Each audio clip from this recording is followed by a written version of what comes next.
వయస్సుతో వసంతమాడి వరించలే సరాలతో మిలా మిలా హిమాలే జల జల ముత్యాలుగా తడ తడ గళన తటిల్లత హారాలుగా చేతులు తాకిన కొండలకే చలనం వచ్చనులే ముందుకు సాగిన ముచ్చటలో మూవను పలికెనులే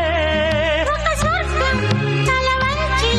ఇలా చేరే క్షణాలలో అందాలలో అహో మహోదయం భూలోకమే నవోదయం